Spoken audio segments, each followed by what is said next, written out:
The Radium Girls. What if I told you a group of young women were poisoned to death by something that was supposed to be glamorous? In the early 1900s, radium was a miracle. It glowed in the dark. It was marketed as healthy.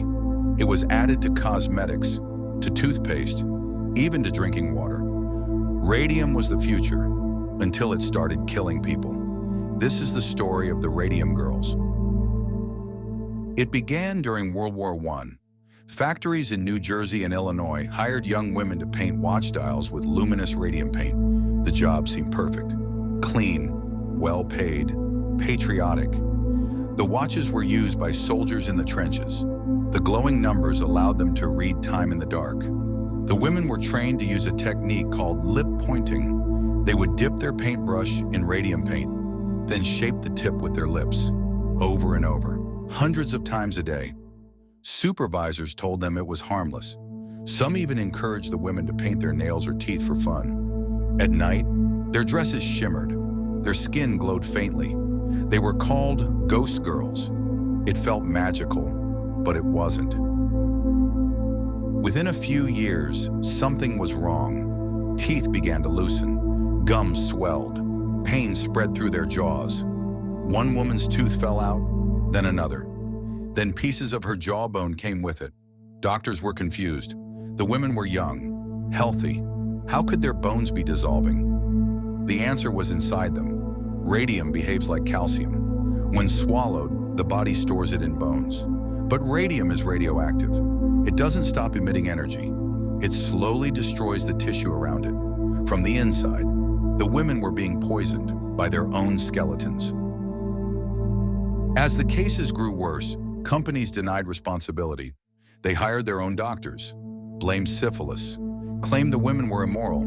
They tried to silence them, but the suffering was undeniable. One of the most famous cases was that of Grace Fryer. She had worked at the factory for years. Her spine collapsed. Her jaw deteriorated. She endured constant pain, but she decided to fight back. Finding a lawyer willing to take the case was nearly impossible. The company was powerful, wealthy, influential, but eventually she found one, and the lawsuit began. The women were dying as they fought. Some had to testify from hospital beds. Some were too weak to raise their hands, but they persisted, because this wasn't just about compensation, it was about truth. The case dragged on for years. Finally, in 1928, a settlement was reached. The women received financial compensation, but more importantly, the case changed labor laws. It established the right of workers to sue for occupational illness.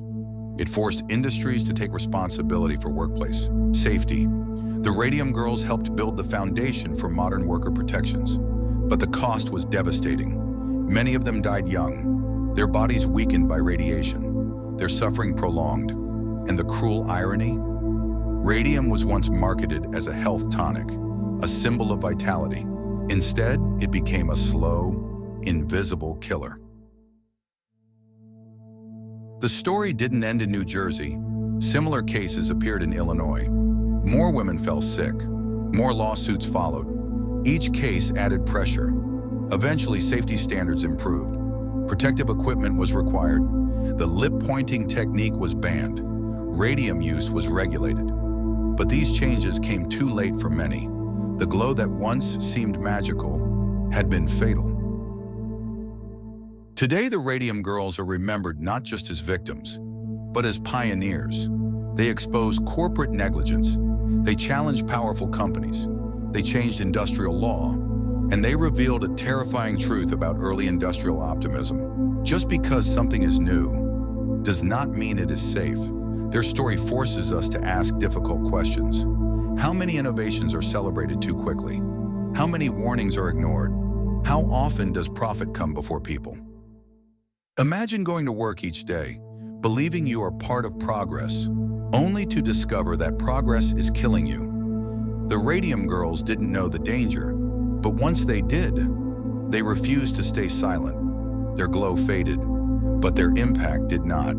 If you enjoy strange, dark, and powerful true history, subscribe, because sometimes the most dangerous things are the ones that shine the brightest.